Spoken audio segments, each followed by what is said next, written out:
It's time to clean the winter blues out of your house. You should really check out Greenland Pro Cleaning. They're locally owned in Asheville, they're eco-friendly, allergy-friendly, and they only use products certified by the EPA. Greenland Pro Cleaning has easy online booking, and you can get a quote in under a minute. Use the code OVERLOOK at checkout and get $60 off your first cleaning. Cross spring cleaning off your to-do list by visiting greenlandprocleaning.com today.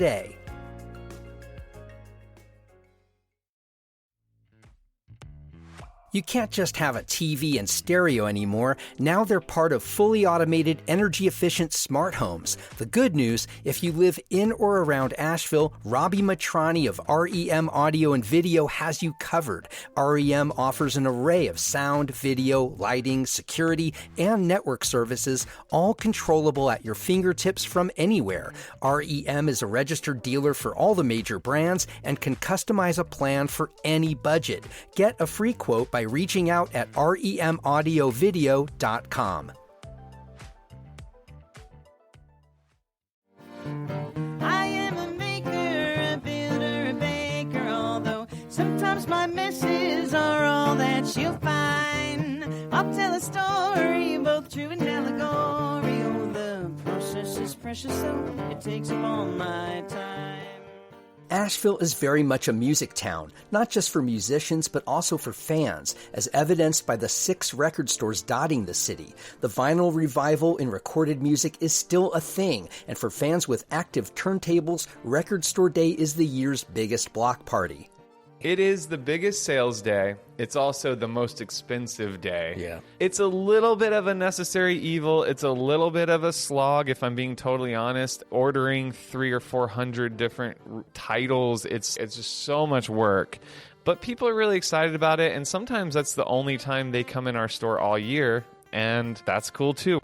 This is The Overlook with Matt Peiken, a podcast about the news, arts, issues, and trends of Asheville, North Carolina. Today you'll hear from Mark Capon of Harvest Records, Jesse McSwain of Static Age Records, and Morgan Markowitz of Earth River Records. Harvest is in their 20th year in West Asheville, Static Age at year 19 on North Lexington, and Earth River is still a toddler in its pocket of Woodfin. As we approach the annual Record Store Day, which is April 20th, we'll talk about the evolution of their shop, the risky and speculative nature of the vinyl record business, and the unique approaches each is taking to carving a sustainable life in music. This conversation happens in 2 parts. First, we'll talk with Mark Capon and Morgan Markowitz. Later on, I visit Jesse McSwain at Static Age.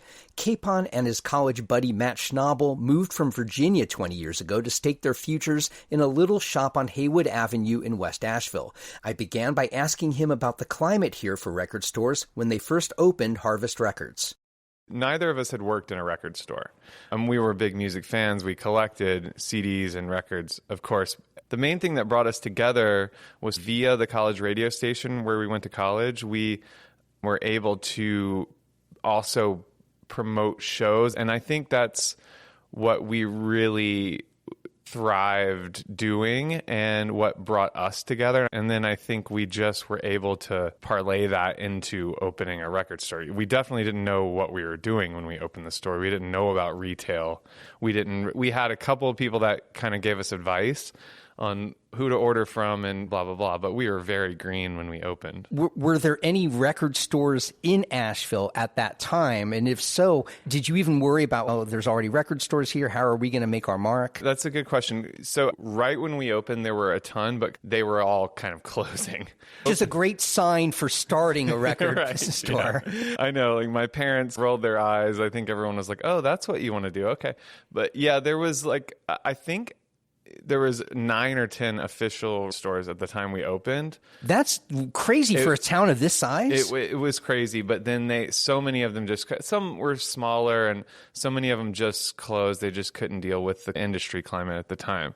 And I think that Matt and I, we were just out of college, so we were just naive enough to think we're not paying attention to industry trends. We're just going to open the place and create an inviting, warm environment and throw shows and keep it more than just trying to sell records or CDs.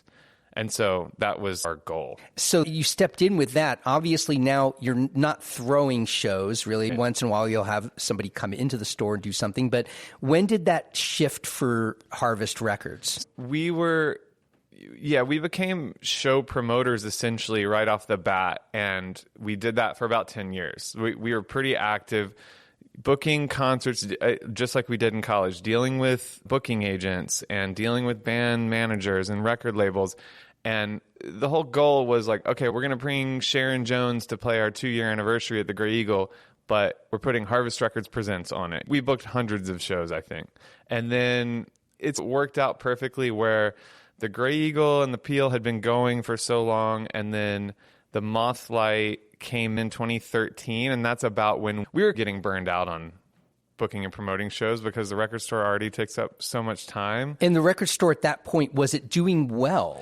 It was, I can't remember the exact numbers, but I think at that point, 9 or 10 years in, we were like, okay, we're going to... 9 or 10 years in, did it really take that long to be where the record store itself was self-sustaining? It didn't take that long, but I think at that point we were okay letting that other part go. The main demarcation I have in my head is the 5-year point. That's when we were like, okay, we could exhale. Like we had this loan, we paid it off at 5 years, we threw this festival to celebrate 5 years. And I think at that point we're like, okay, I think we know what we're doing. And I think hopefully people will keep coming in. Now, Morgan, your start, a very different space. You said your dad had a record store, he had a massive collection. You weren't starting necessarily from ground zero, right? Now, but you ran a record store that closed. It was in Seattle, right? Correct. Why did that close? And then what made you think I'm going to do this again? It's interesting that records are very popular right now because growing up in a record store that my dad sold in 1985 when CDs came out, it was huge. He had 4 stores at that time. And I watched vinyl crash after that. And then I went, oh, cool, we have 100,000 records. Let's open a record store in the late 90s when Napster came along and other streaming services. You could fill your store with CDs and maybe not even sell them. I watched Tower Records go out of business on the same block as my shop, as well as 3 other record stores right before we were like, that's it, we're done. But if you were buying at that time, it was amazing. Buying vinyl at that time? People would just show up with truckloads of records to your store and go, I don't even want these. And you'd be like, holy crap, these are hundreds of dollars of records a piece. But nobody's buying them. And if you were smart enough to take it on and hoard it at that time, which I was not, I was like, I need out because I had $5,000 a month rent and I was barely making enough to cover my electricity and it was not good. So even though you had these treasures that were given to you and you thought, here's the value here, you didn't really necessarily see that as I'm going to hold on to this. And your store folded when? I closed in 2005. Okay. So obviously the vinyl revival, you closed a year after Mark and Matt started Harvest, and you closed in Seattle, maybe a different Correct. area. You would think the Seattle music scene in one way would be a boon to vinyl, but no? No, the music scene was a boom, but the only people really pushing vinyl were like maybe Pearl Jam and a few other little bands like that. In the late 90s, early 2000s, you'd have maybe, 1,000 pressings, 2,000 pressings of a record, that now those records are like $300 because they're so rare. But back then, you'd buy them for $8 and a CD was $18. No one wanted the vinyl. Yeah. So you closed in 2005. When did you move to this area? 2007, I moved here. So right away, and it took you all these years. I fought it. My wife at the time she's like, you got to open another record store. I'm like, no way. I don't want retail. It's not going to be fun. I still had 20,000 records in my basement. About 2012 is when I started doing Discogs. And so I started selling on there, and then I do pop-up shops, so just a little bit of a table space. But I still was not into it. I was like, no way, I don't want to do this. It's too much overhead. And then in 2021, I guess I decided that I'd had enough of being at home from the pandemic. Let's open a shop. That's quite a leap then. What did you think had changed to enable you to think, I have a shot here? So I was running a landscaping business. I was exhausted. I couldn't do it anymore. My body was hurting. And I was also running an online business, eBay and Discogs. and doing pop-up shops for records. And so I was setting those up, and they were decent enough, but I hated picking up the crates and moving them. 10 crates of records a day is going to be exhausting, plus the heat on them, and it was too much. I found a space in the north end in Woodfin, and the price was right. It had a storage space. I could just throw all my stuff in. It wouldn't be at my house anymore, and it just made sense. And from there, it worked. And you're not in that space anymore, though, right? Correct. You moved. So talk about that, because anytime you have to move, that's a pain in the ass. What happened there? I didn't want to move. My rent went up 60%. I signed a 1-year lease because I wasn't sure that it would even work. So I signed a year lease. They sold the building. The guy who bought it was my best friend up until 5 days to re-sign. He raised my rate 60% more than I was paying. There was no parking. And I was like, I can't do this. I asked him if he'd work with me. He said no. And that same day, I found the place that we're in now. Now, Mark, you guys are in the same original location that you were in all along. Did you have a lot of walk-by traffic? What made it easy or not? What were the challenges or not there? What we liked about the location was just being on Haywood Road and how many people just live right off of Haywood. Down this slope either way, there's so many people. So we really leaned into the idea of being a neighborhood record store. However, at the time in 2004 when we opened, it still was a driving destination. People that lived around there would walk around, but there weren't other walkable businesses really happening. So we got a lot of side-eye looks when we told people where we were. They were like, why are you in that part of West Asheville? You need to be the other way or downtown or whatever. But the location has, over the years, has become more and more just, we feel even more central than ever. Let's talk about the business element of it and the inventory. Morgan, you had a big collection to be the anchor of your store. Mark and Matt, you didn't start with a big collection. You alluded to a loan. Was the loan primarily to build inventory? What did you do? Yeah, it was a hodgepodge. We used a lot of the loan money to order new product from distributors, but then we also were randomly buying used collections just wherever we could. We did buy out where we went to school. There was a closing record store, so we got a lot of his stock and like racks and stuff like that. But then, yeah, we would buy 100 records on eBay, and we didn't really know what we were doing. We just needed product, you know? Sometimes it was a bad call, and sometimes it was okay. Well, talk about that, because it seems like it's a gamble, right? It's almost like investing in stock. When you buy a used collection of several hundred records, you're taking the good with the bad, right? Or the unknown. When you started 20 years ago, I know there was vinyl buying guides, but it's not like today. How did you even assess your risk and opportunity? It was a crapshoot. And most of the used vinyl, that's mostly in Matt's world. You know what we did for the few months that we lived here before we opened is we were so eager. We were like these eager beavers, and we would go to bars and restaurants and meet people, and like we hand out flyers and we'd be like, what kind of music do you like? Email us. So you want to learn from your community, but we hadn't lived here that long, so we didn't really know what people were going to buy. So then it just becomes, after you open, you just see what people want and what they are asking about, and you listen to your customer base, because our personal tastes are mixed in there and our history is mixed in there. But then you show up and you're like, here's all these things we love and we think you should buy. And people are like, I don't want that. I want this. Yeah. Morgan, you had the knowledge from Seattle and your decades that your father was in the business. Moving to a new area is running a record store in small town Asheville suburb of Woodfin. Is it different than running a record store in Seattle? And tell me how you've adapted to this clientele. That's great. I am very much a neighborhood community shop as well, because we're in the north end. We're the only ones up there, so we do build that. And I listen to my customers. Whatever they want, we'll bring in. We don't do a ton of new stuff. I send people to Harvest and Static Age all the time because I'm like, I just don't want to compete with that aspect. I also get excited about the big used collections. But I will listen to what people want. I'd say about 75% of what I sell, I'm not necessarily the buyer for that. I wouldn't listen to it myself. So if I sold just what I listen to, I doubt I'd be in business longer than a couple of months.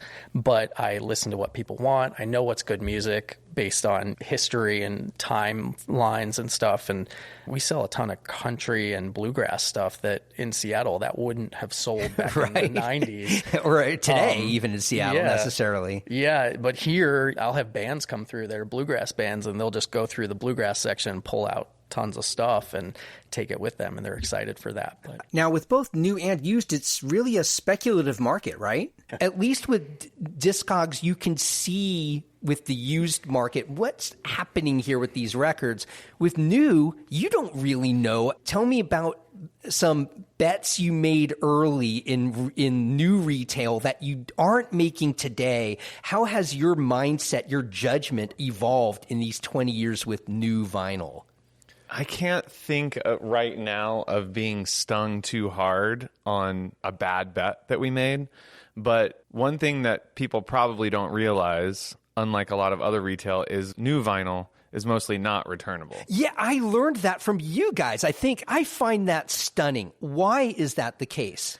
I don't know. You'd have to talk to distributors about it. It is such a pain in the ass to get from one place to the next anyway. So the idea of sending it back to them and then back to a label or something maybe is just too much to deal with. And me and Ryan, who's worked for us for 13 years, we're psychotic about like our system and checking how things have sold over the years, checking our inventory system, and just really trying to calculate the exact number of copies that we need of the new Casey Musgraves and the 2 color variants. Do we want 3 of these and 4 of these? You just want there to be enough that it's still there when someone comes in and asks for it. We're constantly fine-tuning it, and I love it. I'm obsessed with that part of it. So when you're building your store, it's important to have lots of titles. You want to be visually appealing in that way that when somebody walks into your stores, wow, I'm going to have some time searching here. You can't have a store with 50 titles, right? So the vast majority of the titles in your shops are not selling, though, right? You've got thousands of titles in vinyl and CD. Now cassettes are making a comeback. I don't know what your stores are doing there. We can talk about that in a little bit. But you have to sit on inventory primarily that's not moving. What does that mean in terms of your bottom line? You've invested in all of this. That's money that's gone unless that inventory sells. And for the most part, it's not selling, right? Am I wrong in that? I don't know. I just guesstimated my inventory that's priced in on the floor at maybe 8,000 to 10,000 records. I don't want them all to sell right now because then I'd be empty and I'd be like, oh crap, what do I do? Yeah, but you can go off to the island and retire. So yesterday I went on a record buy that I didn't expect. A guy came in my shop, said he had these things. I went to go look. It was all 70s punk. Wow. All mint. And I went, oh crap, that's a lot of money I'm going to be putting out on this. And we went through everything. He wanted to know one by one what I was going to pay him. So it took me forever, but it was a collection I couldn't pass up. Was like first pressing Black Flag and so none of the hardcore stuff, but all the UK, there's Sex Pistols, not $1,000 Sex Pistols, but $50 45s and mint. But then there's some other stuff in there that's worth a couple of $100 because they're individually pressed or something like that. Most of it's common. Like back in the 70s, it was common. You could find it even through the 80s, but now you can't find it. So. Okay, so a guy walks in with this treasure. There's value here. But heck, you have to make an outlay of cash. And do you have that sitting around? Most record stores don't have thousands of dollars in the bank, or do you? Correct me if I'm wrong, if you have a buy fund just for that kind of thing. But it sounds like you spent a lot of money. I spent a ton of money on this. There's a few things I think I'll get some good money on quickly, but at the same time, you never know. Expensive records can sit around forever. I just sold a record for $100 that is worth $800 because I just wanted it to move. I wanted to get my money back out of it, and I didn't need it anymore. Yeah, see, so what the so-called value is, what you both see in Discogs, because everybody uses that, right? You guys use that to see what albums are pricing at. How soft is that figure? How malleable is that? And when you're making decisions about, okay, we need to move product, even though you've invested here, if it's just sitting in your store for 2 years or more, do you make decisions like, okay, we need to get this out of here? Yeah, Morgan was saying, like, time is the factor there. Yeah. And we've tried to set up systems where we can see how long something's been sitting in the racks, even used stuff. With us, it'll go from a full price on the floor then maybe it's discounted. Maybe we put it in a discounted bin, and then maybe there's another discounted bin, and then eventually it winds up in the basement for our dollar bin sale every year.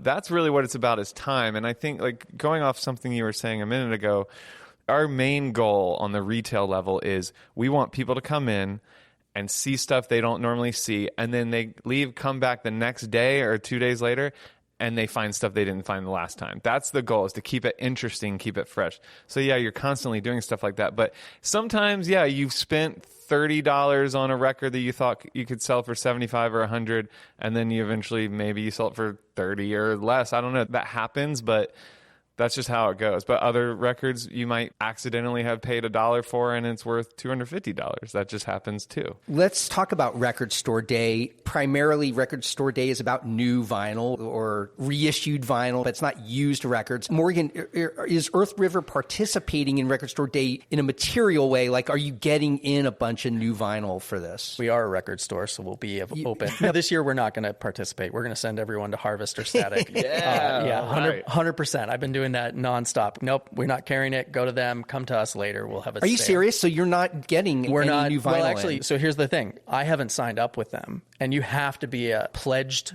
record store with them. I've had the hardest time because I keep forgetting when the sign up is, and I'm like, oh, sure, I'll go do that. And I'm like, forget it. I don't even want to. So I'm not participating in the newer vinyl for Record Store Day. Okay, so Mark, you are. And when I go on the Record Store Day website, there are more than 200 releases.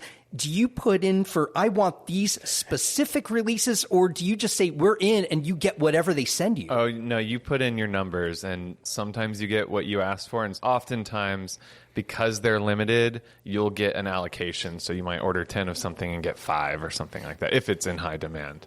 So no, it's the ultimate walking that line game of, we want to get as many as we can to satisfy as many customers who are going to come looking for it that day.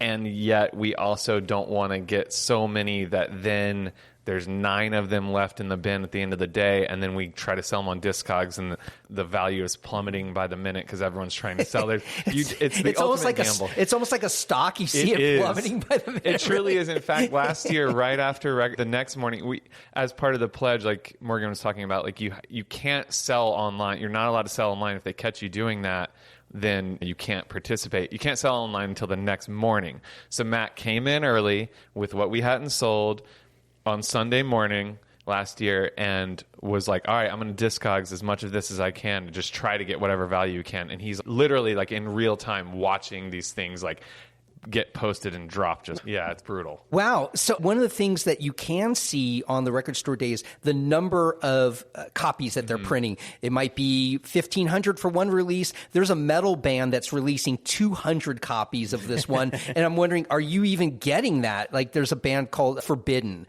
that has a record. If you get a copy of Omega Wave, save it for me. Because they're only making 200. Does that matter when you see there's only 200 we need to put in for one of these? It does. Yeah, I think typically we just try to get at least one of almost everything, unless we just look at that and just say that is complete garbage. No one's going to ask about that. But honestly, it's so often that we do that, and then someone comes in that day and says, did you get the whatever? And by the way, let me say, just for the record, I can't hold you anything because that's also against the Record Store Day pledge. Oh, damn it. We'll talk about it. Okay. We'll figure something out. Yeah. So Record Store Day is, you've told me, it is far and away your biggest sales day. It is the biggest sales day. It's also the most expensive day. Yeah. And there have been years, it's a little hard to calculate what we spend versus what actually sells of the Record Store Day product itself. But there are plenty of years where we maybe broke even on the Record Store Day releases. Wow. But the other side of that is it's the most people we have that come in the record store all year in one day. It's like hundreds of people will come in, and they're also buying used stuff. They're also buying other stuff, whatever else, and it's fun and whatever. It's a little bit of a necessary evil. It's a little bit of a slog, if I'm being totally honest. Ordering 300 or 400 different titles, it's just so much work. But people are really excited about it, and sometimes that's the only time they come in our store all year, and that's cool too. We're happy to have you. I will say I understand. I don't think we can at this point not participate, and I don't think we want to, but I understand not participating. And there's other friends of ours that have stores that are just like, it's too much. And it can really sting you financially if you over order stuff. But a couple of years ago, there was we always sell Grateful Dead box sets, just can't get enough of them. And a couple of Black Fridays ago, there was one, we got 30 of them, and they're like $100-something box sets, and then we sold 5. And I was like, what are we doing here? We got like thousands of dollars worth of Grateful Dead stuff we're just sitting on, and that's just the gamble. And sometimes you get jaded, but I try not to be. Yeah, that brings up another question. Like, you've been at this for 20 years, same location. You hear vinyl is still hot, but you're talking about the big investment you have to make. Have the numbers of this business evolved in a more challenging way? I would say it's only more challenging in that the price, especially the price of new vinyl, like the cost to us keeps going up, and I blame major labels for getting greedy. Yep. And just, it's crazy what the cost is. Yeah. So give us a little inside dish and insight. When I see a record that sells a new release for, let's say, $40, how much are you paying for it? Probably about $29 or $30. Okay, so that's still a big investment. 20. If you sell it, you're making a 20%, 25% markup, which is not tremendous. No. This is not a high margin business, especially since you're having to invest. It's not, if it sells, then I give the label their cut. You're paying for this. And that's why Morgan's like, I deal mostly with used records because the markup can be usually is a lot better. But with used, tell me about your litmus. What do you go by about whether something is worth an investment from you? I have a couple of ways I do it. One, if it's a good customer of mine, I'll buy anything they bring me, even if it's junk, and I throw it out. Really? Yeah, really? I'll pay really low, but if it's trade, and I had a guy who he comes in every week, he buys something from me, and he brought me some stuff that I'm like, I can't even sell this. I have 20 copies of it, and I don't even want it. And I'm like, how about $10 in trade? He's like, yeah, that sounds great. I immediately put him in my free bin because I didn't want them, but he's a good customer, and so I wanted to take care of him. I don't usually do that, but that was a specific person. So for the most part, I got to look through it. It really depends on the condition, the pressing, newer stuff. So when I was out of it, my daughter's 12, so there's a whole bunch of time where I wasn't even collecting music or listening to new music. So if something comes in that's from that era, I don't really know the value. So I have to go by Discogs and stuff. I've been burned on record store day stuff where I'm like, oh, it's worth $200. Cool. Let me give you $110 for it because it's going to sell. And then all of a sudden, I did that with a Fish collection where all of a sudden they reissued it this year. And I'm like, damn, I'm out hundreds of dollars. Yeah. So that was a rough one. Oh, so when older records get reissued, that devalues Sometimes. Like I heard there was an article about Joni Mitchell's Blue album. Oh, yeah. And it was before it got reissued. And the records were super expensive, the originals. When that got reissued, the originals are still expensive. Maybe it came down a little bit, but everybody wants an original. That's what people come to me. They're like, where's the original? And I'm like, that's a 80s pressing, not a 70s. And they're like, I don't want it. I'm not somebody who needs the original pressing, but it still seems like a speculative market in some ways. You said you do this for your customer. Do people come in and request things from you, and do you go out and try to find them now? All the time. Really? Because we're in an era now where people can find it themselves online, right? Why would people need... People come to Harvest, Earth River, Static Age because they want the physical experience. People buy records because they want a physical experience. It's the hardest media to listen to on music. You can get a digital format so easy anywhere. I think reel-to-reel might be hard. Yeah, reel-to-reel, maybe some other ways. But vinyl, you put it in the sun by accident, it warps. You get it wet, it's damaged. There's so many factors. You can scratch it within seconds. It's not the most appropriate to listen to, but there's something about it that stops people, and we put our phone down. We put the record on. We have to watch it. Even if it's an automatic turntable, you got to kind of be aware of it. you're putting that on to have a physical experience. You come into our stores because you want a physical experience. You want to talk to Mark or Matt. You want to talk to them individually. About used vinyl, you want to talk to Matt. Yeah. But just for records. I mean, they come to you to talk music. Yeah, they want to know what you have. They want to tell their stories. Now, that will take forever. They do. They love telling everybody their stories. wants to tell us their stories. Really? So yeah. you mean stories around the vinyl or It that doesn't music? matter. It could be the concerts. I had one guy come in and tell me he went to 3,000 concerts and then walk out, and I'm like, okay. He just came in to tell you that, and then he left. Yes. But what I was asking, though, is why, when people with used product in particular, when they can go on Discogs and order it themselves, they can get the vinyl themselves, why do they need you to hunt for it for them? Really, you don't need me, but people trust me because I've shown them that I am trustworthy, and I'm trying to work with them on that. That's what Harvest Records does. They have a trustworthy name. You can go in there and you know that the quality is going to be good. If you buy a record from Harvest or from me and it sounds like gravel, you can be like, hey, I bought a $50 record and it sounds terrible. And I put it on. I'm like, oh crap, I didn't know that. I'll give them their money back or I'll trade towards something else. I'm sure you all do the same thing because we want you to have a good product. On Discogs or eBay, you don't have a face. You just have an internet. A lot of people don't trust Discogs. There's a lot of scams going on right now, too. Yeah. I didn't know that. What do you mean scams? Yeah. I was just going to say, as far as trusting Discogs with the grading, like you're talking about, I think that we try to be as conservative and fair with grading the actual vinyl, but with more people than ever collecting vinyl and selling it online, they don't know how to grade vinyl. Right. They haven't been doing it for years, so they're just like, oh, this is a near mint copy, and it's not necessarily. And so then you're ordering that, and then, that's what he's saying is like, people are coming in and they're trusting us. They're building relationships with us over the years. And then they're like, okay, then I'd rather do that and let this person hunt this for me because I know they're going to think about me in the process, whereas a faceless person on the internet doesn't care. What about the physical size of your stores? Mark, did you guys ever think we need a bigger space? More after this. In her youth, Anna Sagel saw herself as a hippie child, but as she bounced around Europe with her parents, she unwittingly developed the sensibilities that have paved her career. I flew down to Guatemala with $1,000 in my pocket and traveled on the bus. Basically, it started with all Guatemalan merchandise, shirts, backpacks, belts, hacky sacks, you name it, all things bright and beautiful. And that was the beginning of Ad Lib. Sagel opened Ad Lib Clothing 35 years ago in Boone and moved her boutique to Asheville at a time when there wasn't much else downtown. Trends come and go. I feel like my customer wants clothes that she is going to enjoy today and they're going to last and she will enjoy them for years to come.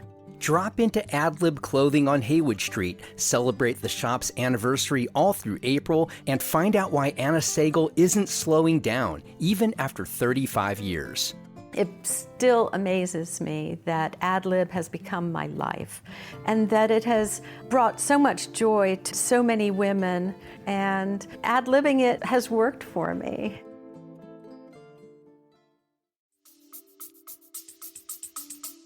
Part of our history is that when we opened in 04 until I think 2011, we were just the right size. It was like 800 or 900 square feet. And then that was coinciding with when vinyl really started, we noticed a shift. So we were like, we need more space. The other business moved out. We knocked out a wall and it worked immediately, and it was so nice because the vinyl section was becoming suffocating.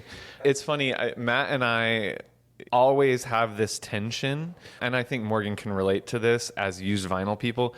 I just want to amass collections. And I'm always like, hey, we got a lot of records in the back here. Can we get it? There's always this balance of I don't want to rent a storage unit. Let's get these moving. And Matt is a little more of the mindset of let's just get it, because there is a mindset of, like he was saying, if someone bought all your records, you wouldn't have any. And even though you could maybe buy a private island, you want the records. You want to keep selling records. So anyway, I think we could always use more space, but and we have our basement. So I think it's good. We're at a healthy amount of space. But it's always teetering on what if we got a storage unit or something. It just would take buying one big collection to be like, okay, I guess we have to have more space. Yeah.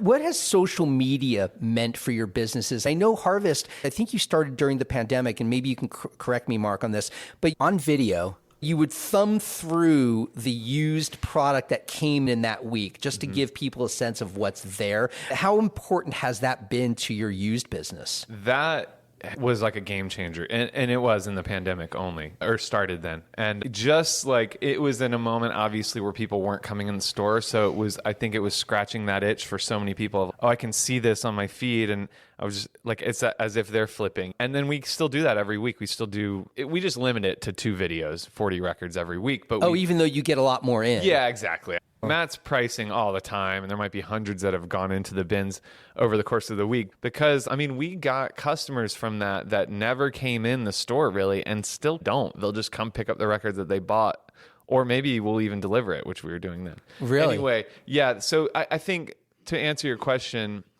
obviously social media is vital to our business, keeping our business alive, but I think the pandemic really taught us more than ever, okay, you have to be proactive in putting the records in front of people's eyeballs. Like we were just, up until that point, we're just come in and see what we got, which is great. And a lot of people just do that. But it reminded us, like, you got to keep showing people what you've got or else they might not think about it. Yeah. Where are you at on your socials, Morgan? Is that important to your business? I'm exhausted. I'm very jealous of Harvest, what they do. I love what they do. I love the fact that they update their new selection online every week. It's great. You can see in real time what they have. It's really nice. For us, I have me and a part-time employee and then a very part-time other employee. So we're just trying to hit stuff as stuff comes through and be like, oh crap, that looks like cool stuff. Let's put it on Instagram. And so it's a lot of work. We have to do it. If we didn't have Instagram, we wouldn't really have a business. We'd have a few locals that came in, but people come from all over. We've been featured on a couple of people's podcasts or YouTube videos, and that drives traffic to us as well. That's amazing. That even though you don't put in the same kind of output in your social media as Harvest does, it's still vital to your business. Even though we're not, like, they're very focused. They do great. Their content is very clear idea. Ours is, oh shoot, today is a day. We have to do at least 2 posts. What do we do? Sometimes it's great. Right now I've got a huge collection of that punk stuff that I can make posts about. But a lot of times it's like, all right, should I tell someone some stupid trivia or walk the shop with myself as an idiot? Or do I just say, hey, look at this beautiful record that I have that's too expensive for you? Yeah. Last question for you, Morgan. Yeah. What does the landscape for this business look like now that you said that makes you think this is sustainable in a way that your store in Seattle wasn't? My overhead costs are way different. We have the online if we need to. I don't usually use online. I sell mostly in the shop because I want people to buy it there. I don't know if it's sustainable. I don't know if records will be around tomorrow. I hope so. I love them, but I've seen it crash too many times. So when people ask me what to buy, I'm like, just buy what you want to listen to. Don't buy it because it's expensive or to collect it. But I do believe that physical media is going to be important, especially the more we go online with our phones and we're constantly disconnected from the world. So records give that aspect. So I believe it'll continue. And we live in a town that's fantastic for music. We've got another vinyl pressing plant coming in up by my area. We've got Citizen Vinyl. There's 6 record stores in town. It's pretty amazing. And the live music scene is just incredible. And Mark, to leave with you, August is your 20-year anniversary. Mm-hmm. What do you have planned? What does the store have planned to mark this occasion? So usually every 5 years, so in 2009, 2014, 2019, we have this festival called Transfigurations. This year, we are going to have the 4th Transfigurations. It will look a little different. In the years past, it was usually like 25 or 30 bands at a couple of different venues. This year, we haven't announced any of it yet, but the goal is to have a couple of shows maybe, but also a different sort of event. I don't want to reveal too much. It'll look different, but the goal is to have everything be free and still just like a weekend-long celebration in August. And then we'll have another anniversary sale, I think, the next weekend. But I wish I could tell you more. I just don't want to ruin anything. I'm sorry. All right. That's cool. The morning I met up with Jesse McSwain at Static Age, he had just come down from the Static Loft restaurant upstairs where he was making dough. I wanted him as part of this conversation because no other record store here or anywhere that I know of has evolved quite like Static Age, which is now a record store and music club, and 3 doors down, a separate DJ and karaoke club and a bar and restaurant. I began our conversation by asking Jesse how he developed the idea to expand into the bar and restaurant business. I've always wanted to do a food business somewhere deep down, and being open late at night, I've always wanted to actually have food here at the record store as well. And I was exploring how to put a kitchen in or just whatever. And then the space down the street, which used to be Rosetta's for 20 years, became available. And I just jumped on that and started working on that. And it turned into a liquor bar, which also is something that has always been a bit of some people would call it a shortcoming of the music scene at this record store particularly. So it was nice to have the option to do a bar. And now the Static Loft is doing brunch. The breakfast and lunch was always the idea for me. When I ran into you just this morning, you said you had your hands in making dough, and I can't imagine any other record store owner in the country also having to make dough as part of their business. And it seems like you've got 3 distinct businesses right now. You've got a live venue, you've got the record store, and now you've got a brunch and bar spot. I would think that would be immensely challenging to run because each has its own needs and its own different pacing and clientele. Am I seeing that wrong? They're all very different. Yeah, how are you doing that? And in all reality, it's 4 businesses because the bar, we have DJs and karaoke, and we're working on like variety shows, and there's some live music up there even. So you're running 2 venues. 2 venues. 2 very distinct venues with a bar. A kitchen, yeah. And 2 a kitchen. venues, 1 a beer bar, 1 a liquor bar, a kitchen, and a record store. The record store, I have a great staff these days, and I don't do much here other than price the records and buy the records. The shows, we have great sound people and great booking people. Do you see the record store itself as almost a side business now that you primarily, it seems like you're mostly focused, maybe because it's new, maybe, but the restaurant and bar seem to be your personal focus.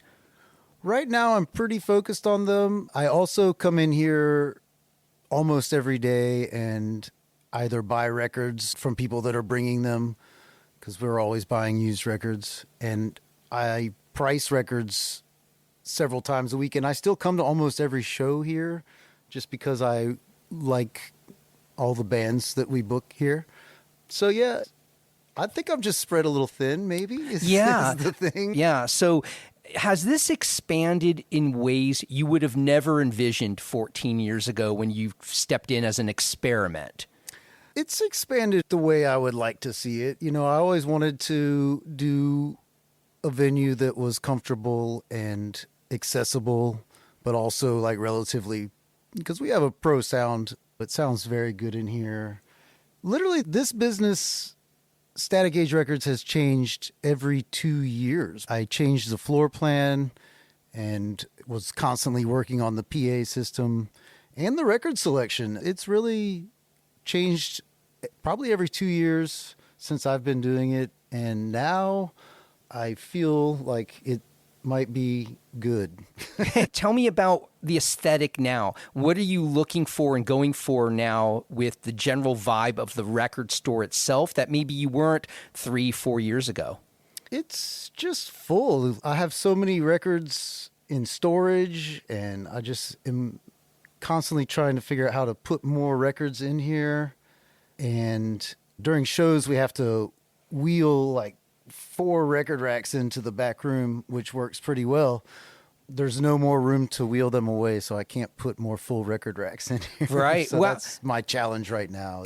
talk about that, because when I talked with your colleagues from Harvest and Earth River Records, talked about the deep investment it takes just to have a store full of records. And it's a speculative business, right? You're buying used records based on the assumption they're going to sell. Yet you want to have a store full of records. You need to have that appearance. So talk about the balance of investing money in records that you believe need to sell and are going to sell. You're putting money in there, and also new records, which you don't get to return. When you buy new vinyl, that's an investment that they have to sell. Right. It is very challenging to figure that out. And I know that every record store is quirky and has their own vibe for sure. So we all are completely different. And I have always gone a little risky with some pretty far out titles.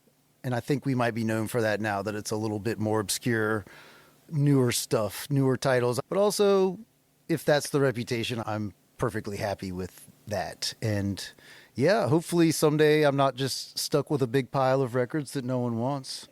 So now you've got a largely daytime business, which is the record store. Mm-hmm. You've got a brunch business, which is mornings. You've got a nighttime business, which is the bar and the DJs. That stresses out your hours. You have to be here and be on top of things all the time.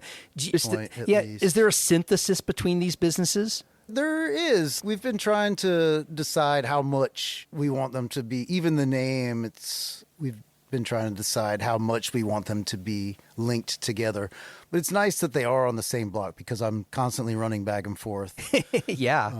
And my time is really taken up. I search for some free time and I still make it happen. We've been softly open for a year as a bar, and the restaurant's been softly open for probably 3 months now, maybe. With the vagaries of the restaurant and bar business and the challenge, you've got a lot of competition in this town to get brunch. You got a lot of competition as far as bars, and there's 6 record stores in this city. Where do you think the sweet spot is for you in terms of a business future?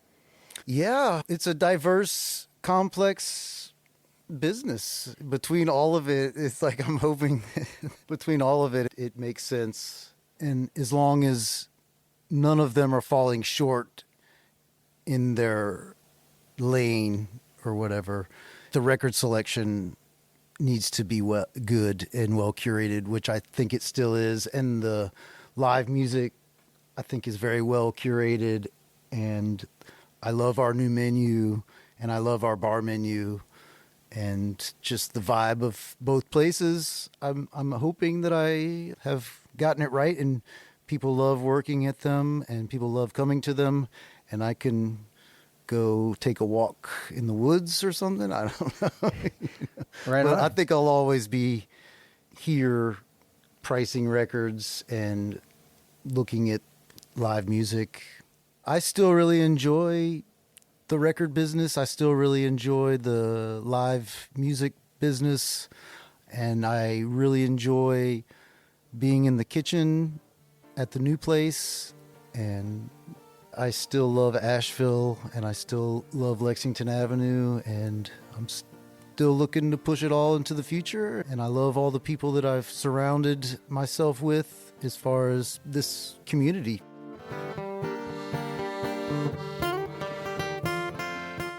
I want to thank my guests today, Mark Capon of Harvest Records, Morgan Markowitz of Earth River Records, and Jesse McSwain of Static Age Records.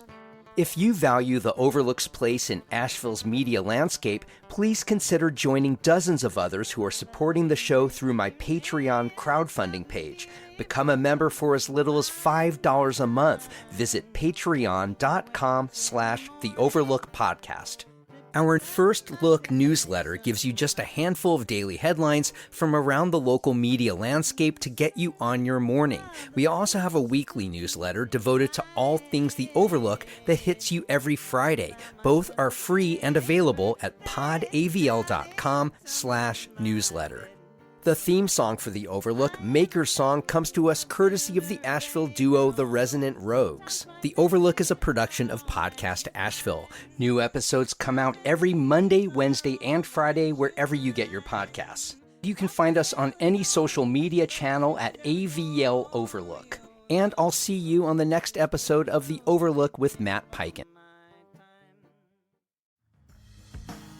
Hey everyone, Matt Peiken here from The Overlook, and I'll get back to my conversation in just a moment. But I'm asking you, the listener, yes, you listening this very moment, is The Overlook making a difference in your connection to Asheville? Do you know more about what makes this city tick and where we're struggling? If you had to give up 1 cup of coffee every month to do your part to keep this show going, would you step up? If you answered yes to any of that, and I really hope you did, please join dozens of other listeners by supporting The Overlook with Matt Peiken through my Patreon campaign by giving just $5 a month. Give it higher levels and you'll earn free tickets to my live podcasting events. Your support means the world to me and helps keep this show free for anyone to hear. Go to patreon.com/The Overlook Podcast.